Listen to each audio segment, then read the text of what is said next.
Welcome back. Today, let's talk about pushing focus versus pulling focus. And there's been kind of an ongoing, years-long complaining in the Facebook group and in the forum and in general, people saying that I don't really explain terms enough.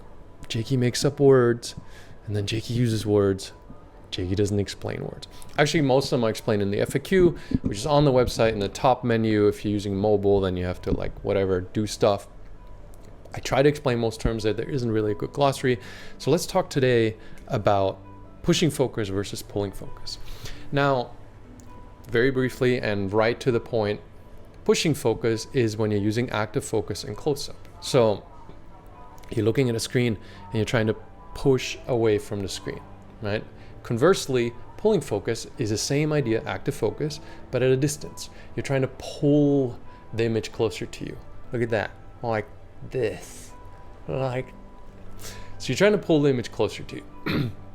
Now, the reason there's two separate terms for this is not for me to just be an obnoxious douchebag and come up with a million words to sell you some ebook, but rather because the emotional connection or the psychological bit or the how to translate what you're doing appears to be aided a lot by having this bit of context, right? You're sitting in front of your screen, you want to push the screen away from you, not physically, but as far as your vision is concerned, right? Like you want to be further away from it. You want to challenge your vision in the direction of further away, right? Makes sense. It's helpful because once you have this in your head, pushing focus, right? Like it becomes something that you just intuitively do. I'm trying to get away from the screen.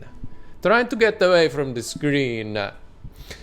Conversely, what we just said, the idea is when you're outside, you're trying to clear that image up. And just because over the years, there's tens of thousands of people who have shared their experiences. I started out without any terms, without knowing anything about anything. A lot of this is collective experiences, right? And what people most commonly described and what most commonly worked as a description for new beginners is you're trying to pull the image clear into focus. It's not necessarily what it is for you. It's a starting point.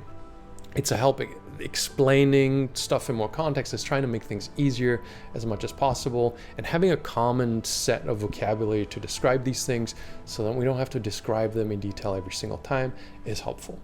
And most of the other things are in the FAQ on endmyopia.org. If you can't find one, hit search. If you still can't find one, just leave me a comment or send me a message or whatever. We'll clarify that and we'll work on more of a glossary of terms over time. Okay?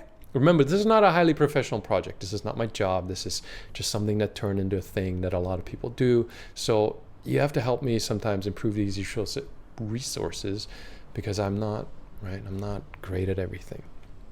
That's it. Hope you liked it. Thumbs up, whatever. See you in the next one. Meow, meow, meow, meow.